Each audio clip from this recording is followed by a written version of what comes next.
방문간호를 제공하는 요기요양재간호인복지센터입니다. 어르신들 돌봄에서 가장 좋은 방법이 무엇일까 늘 고민을 합니다. 방문간호 센터를 운영하는 입장에서 보면 여러 재가센터에서 코끼리 몸통 만지는 듯한 그런 모습을 자주 보게 됩니다. 본인이 아는 범위, 본인이 바라보는 방향이 전부라고 생각하고 어르신이나 보호자에게 그 내용을 전달하는 모습을 많이 봐요. 예를 들어서 어르신의 간호가 필요한지 안 필요한지 그런 거에 대해서도 마찬가지인 것 같아요. 그러니까 우선순위에 따라서 다를 수가 있겠죠. 왜냐하면 등급별 한도액이 정해져 있으니까 정해진 범위 안에서 간호도 이용하고 요양도 이용하고 해야 되는데 그가 어느 정도가 필요한지에 따라서 간호의 비중을 달리 볼 수 있을 것 같다는 생각입니다. 물론 저 역시도 마찬가지일 수 있는데 방문 간호를 직접 제공하는 입장에서 방문 간호가 어떨 때 필요하고 어떻게 활용되는 게 좋은지를 말씀드리겠습니다. 자, 방문 간호가 뭘까요? 간호사, 조무사, 치과위생사가 어르신의 가정을 직접 방문해서 어르신은 방문 간호는 지시서에 따라서 방문 간호 행위를 하는 것을 말합니다. 그러면 이런 방문 간호는 누가 제공하나요? 보통 간호사가 하는 걸로 알고 있는데 간호사도 하지만 조무사 또는 치과위생사도 방문 간호를 제공합니다. 치과위생사는 관련 법령에 따라서 치과 관련된 분야만 돌봄을 제공하고 간호사와 조무사는 간호부를 제공하는 거죠. 이 방문간호를 운영하는 입장에서 어르신의 구강관리가 정말 중요해요. 저희도 치과위생사를 채용해보고 싶은데 현실적으로 다른 이제 우선순위가 또 있잖아요. 그거에 밀리는 부분들이 커요. 구강위생이나 구강건강이 전신에 미치는 영향이 상당히 크기 때문에 중요한데 국가의 제도 개선에 따라서 수요가 늘게 되면 치과위생사를 채용해보고자 하는 마음도 가지고 있습니다. 방문간호 제공 범위가 얼만큼 되는지 많이 궁금해하세요. 이런 것도 되나요? 저런 것도 되나요? 물어보곤 하시는데 방문간호에서 어떤 것을 하는지 말씀을 드리면 간호는 어르신의 건강 상태부터 각종 드레싱, 튜브 교체, 재활 운동이 다 포함이 됩니다.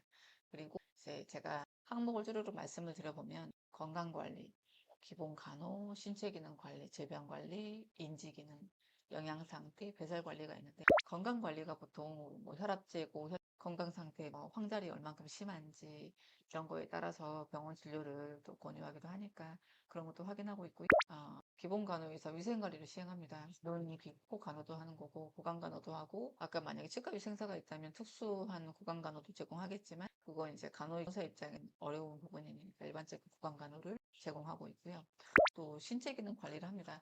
신체 기능 관리가 방문간호에서 생각보다 많이 시행되고 있어요. 관절 구축 예방하기 위한 그런 재활이나 운동하는 게 들어가는 거고요.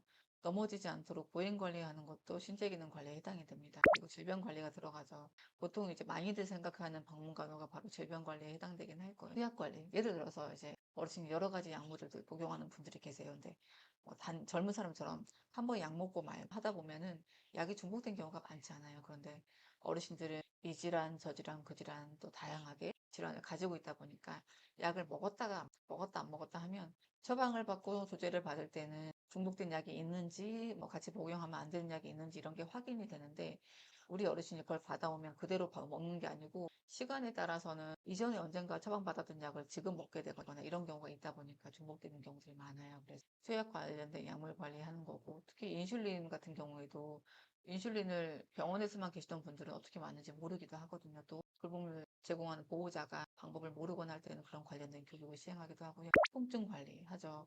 온냉요법을 하는 실제적으로 이제 어르신들한테 온냉요법 시행하는 경우가 좀 드물어요. 해보니까 당뇨 있는 분들도 많고 해서 온냉요법 하다가 이렇게 오히려 힘들어지는 경우들이 좀 생각보다 발생되긴 하더라고요. 암질환 어르신들 패치 가지고 있잖아요. 패치를 어떻게 쓰는지 분명히 설명을 드렸지만 우리 어르신들 연세가 많고 돌봄을 제공하는 배우자분들 연세가 많다 보니 들어서도 글자가 있음에도 불구하고 잊어버린 분들이 많아요. 그러면 어떤 식으로 패치를 부착해야 되고 체크는 어떻게 하는지 이런 것도 말씀드리고 그거 외에 드시고 있는 약제 중에서 통증 관련된 약이 뭐가 있고 어떤 식으로 드셔야 되는지도 알려드립니다. 또 감염 예방도 하죠. 생각보다 감염이 취약한 분들 많다 보니까 관리를 하는 거고 석션, 산소호흡과 관련한 호흡기 간호도 하는 거고 그리고 상처가 있는 경우에 드레싱하는 상처 치료, 염증성 상처 치료도 하고 발 관리도 합니다. 욕창을 예방하기도 하고 드레싱하기도 하고 욕창 관련된 여러 가지 처치가 들어가기도 하고 인지 어르신들도 많죠. 인지기능 장애가 있을 때 인지기능 평가도 하고 강화하기 위한 방문관 제공하기도 합니다. 이제 어르신들이 항상 잘 드시고 건강하면 좋은데 그렇지 않은 경우가 많아요. 정상 노화 과정에서 이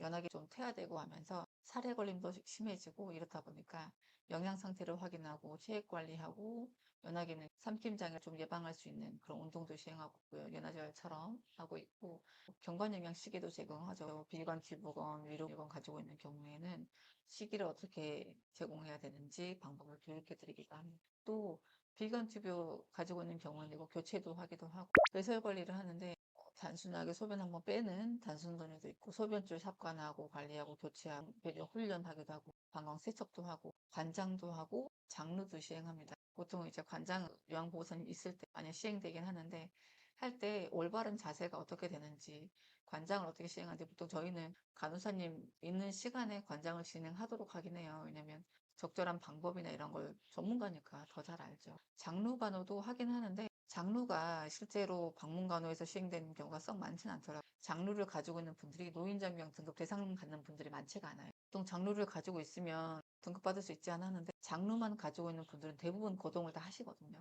이제 이런 거 말고도 정말 다양해요. 일반 병원에서 제공하는 것은 각 병원에서 이게 진료과가 있잖아요. 과별로도 특정 분야에서 특화된 돌봄을 제공한다라고 보시면 되는데 지역사회에서 이루어지는 이런 방문간호는 그런 특화된 깊이보다는 넓게 돌봄 범위가 넓게 제공되고 있습니다. 이런 다양한 방문간호를 이용할 수 있는 방법이 뭐가 있을까요? 방문간호 자체도 국가에서 활용하는 노인장려양 제도잖아요.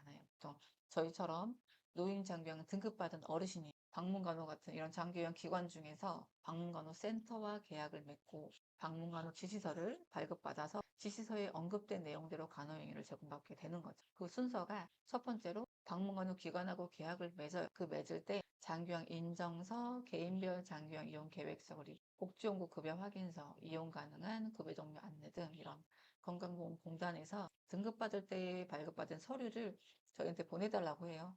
사진 찍어서 보내주건 사본을 주시건 상관없고 이후에 계약을 맺은 다음에 방문간호 지시서를 발급을 받죠. 개인적으로도 발급받을 수가 있고 저희 같은 방문간호 센터를 통해서 발급받으셔도 돼요.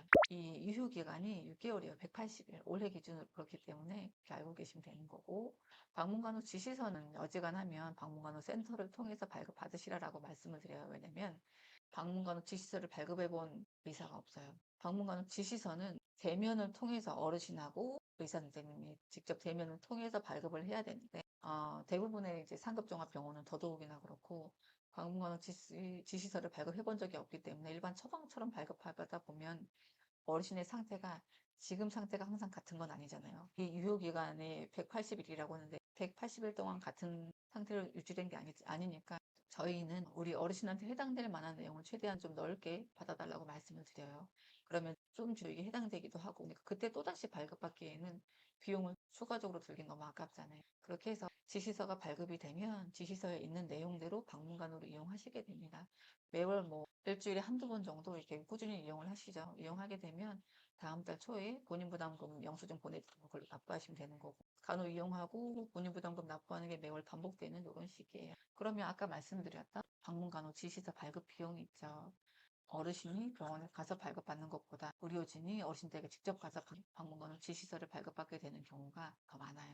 그럴 때는 보통은 14,000원, 차상이나 이런 수급권자 같은 경우는 7,000원 정도 본인 부담금이 발생되죠. 이 금액은 정해져 있어요. 관련 고시에 있는 부분이기 때문에 다를 수가 없고 방문간호 시 발생되는 모든 비용은 관련 법령에 명시되어 있어서 이용 시간, 횟수가 동일하다면 전국의 어느 방문간호 센터를 이용하셔도 비용이 똑같아요. 본인 부담금을 더 받아도 문제가 되는 거고 덜 받아도 기관의 영업정지 사유에 해당되기 때문에 정해진 금액대로 다 받는다는 걸 알고 계시면 됩니다.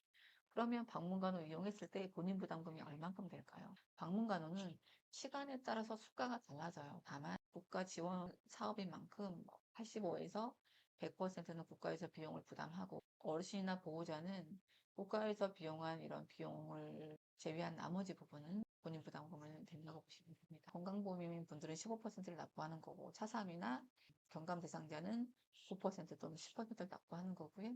의료급여 소비권자는 무료로 이용하게 되는 거예요. 보통 이제 한 번 이용하실 때 시간마다 달라요. 방문간호는 일반 가정간호와 달리 해당 행위만 하고 나오는 게 아니고 정해진 시간만큼 근무를 하는 거기 때문에 15분에서 30분 미만 근무하게 될 때는 생각보다 많지는 않은데 어쨌건 이렇게 근무하게 되면 보호자가 내는 15% 본인 부담금이 6,250원, 30분 이상 60분 미만은 7,840원, 60분 이상은 9,430원 이 정도로 비용이 들어요. 그래서 그 정도는 알고 계시면 되는 거고 기관마다 다르고 어르신마다 다르긴 하는데 60분 이상의 수가를 많이 제공하고 있긴 하죠. 왜냐면 어르신들이 건강 관리도 들어가고 튜브 교체도 들어가고 하는데 그거 외에도 운동이 보통 많이 들어가요.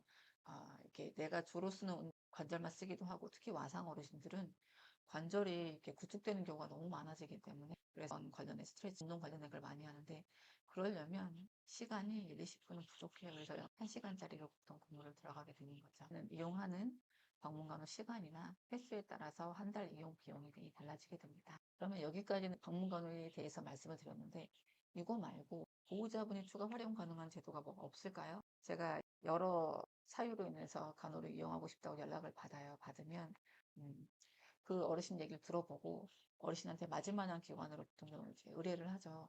가정간호가 필요한 경우도 생각보다 많아요. 저희 전화 와서 어르신이 식사를 거의 못 드셨는데 영양제 맞을 수 있나요? 라고 물어보는 분들이 많거든요. 네, 저희는 가정간호로 보통 연결을 합니다. 노인장병 등급받은 분들을 위한 방문간호랑 달리 병원에서 간호사가 와서 돌봄을 제공하는 가정간호도 활용하실 수가 있어요. 이게 뭐가 다르면 가정간호랑 방문간호를 이용했을 때 범위 차이가 가장 큰 부분이 바로 수액이나 영양제입니다. 수액이나 영양제는 이제 현행 법상 병원에서 사용하도록 되어 있다 보니까 저희처럼 방문간호에서 수액을 준비할 수가 없어요. 그래서 가정간호를 통해서 이용하시도록 말씀드리는 거고 이렇게 가정간호는 노인정양 등급받은 분들만 이용하는 게 아니고 등급이랑 상관없이 건강보험 제도를 통해서 병원에서 진료를 보잖아요. 그렇게 진료볼 수 있는 분들은 모두 다 가정간호를 이용하실 수가 있어요. 병원과 같은 시스템에서 운영되는 거기 때문에 재료대를 별도로 산정하고 영양제도 마찬가지고요. 그리고 만약에 뭐 암질환 있는 분은 영양제 맞으면 또 건강보험 되기 때문에 몇천 원 범위 안에서 영양제를 맞을 수가 있는 거고 방문간호는 간호수가 안에 모든 게 다 포함되어 있어요. 그래서 소변주를 교체하건 비관수를 교체하건 욕창 드레싱을 하건 상관없이 그 수가 안에 다 포함되는 거기 때문에 재료대가 별도로 들진 않아요.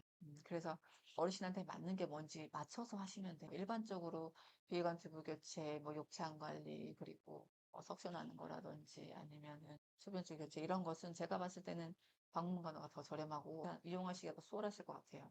그런데 수액과 관련된 것은 가정간호로 이용하시는 게 더 맞을 것 같아요. 그 다음 또 우리 어르신들에게 많이 필요하다고 보이는 게 요즘에 제가 많이 알려드리는 내용이긴 하는데 호스피스입니다. 방문간호를 제공하다 보면 이제 여러 질환을 가진 분들이 많아요. 그런데 이제 그 중에서 암 질환이 생각보다 많습니다. 암 질환도 보통 초기에는 방문간호를 잘 이용하지 않아요. 질환이 좀 많이 진행이 돼서 도저히 안 되겠다 싶을 때 그때 보통 이제 간호를 알아보셔가지고 저희한테 연락 주신 분들이 있어요. 그래서 잠깐 빠지면 가장 좋은 게 예방이라고 하잖아요. 암을 지금 당장 예방할 수 없다 하더라도 그게 아니라고 다른 종류를 하더라도 욕창도 그렇고 일반 이제 여러 기저질환을 가진 분들이 워낙 많다 보니까 그 질환이 악화되기 전에 간호를 적어도 일주일에 한 번 정도는 이용을 하셔서 건강이 나빠지는 걸 좀 예방을 하고 하는 게 보호자분들의 입장에서도 훨씬 나을 거라고 봐요. 암도 암 질환이 많이 진행되기 전에 어느 정도 관리가 좀 가능할 때 그때부터 간호를 좀 더 활용하시는 게 좋을 것 같아요. 근데 보통 연락 오는 분들은 암이 많이 진행된 분들이 많아요. 그런 분들한테 제가 이제 어르신의 암이 어디까지 진행이 됐고 어느 상태인지 좀 여쭤보긴 하는데 진행 상태나 어르신의 컨디션에 따라서 가정용 호스피스를 많이 안내를 해드리고 있어요. 호스피스에 대해서 이 단어가 저도 많이 꺼내기가 조심스럽다 보니까 얘기를 꺼낼 때 보호자분이 너무 이렇게 감정적이거나 이런데 솔직히 저도 다 안내를 해드리지 못하고 있고 보호자분이 좀 수용적인 데 같은 경우는 이제 여러 제도로 좀 안내를 해드리고 있습니다. 그중 하나가 가정형 호스피스예요. 저희 보호자분들도 많이 이용을 하셨어요. 왜냐면 제가 암질환 가지고 있고 좀 이렇게 암이 진행된 분들은 가정형 호스피스를 많이 안내를 해드리고 그 호스피스 시행하는 의료기관들 목록이랑 보내드리기 때문에 한번 해보셔라. 그리고 이것 또한 국가에서 하는 제도이고 집에서 통증 관리가 되고 호스피스이기 때문에 암 환자들을 위한 관리가 전문적으로 되는 거잖아요. 암 환자를 위한 영양제도 마찬가지고 가정용 호스피스 이용하는 것도 충분히 좋은 것 같아요. 물론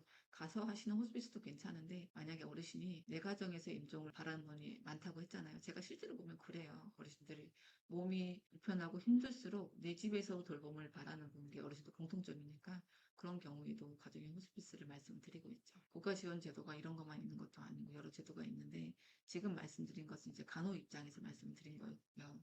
이제 우리 어르신의 입장에서 어떤 제도를 활용하는 게 가장 좋을까를 고려해가지고 적절한 돌봄을 이용하시기 바랍니다. 오늘은 방문 간호에 대해서 말씀을 드렸습니다. 방문 간호를 어떻게 이용하는지, 본인 부담금이나 이용하는 방법이나 이런 것에 대해서 구체적으로 말씀드렸어요. 추가적으로 궁금하신 게 있으면 댓글을 남겨주시면 답변 드리겠습니다. 끝까지 시청해 주셔서 감사합니다. 요기 요양이었습니다.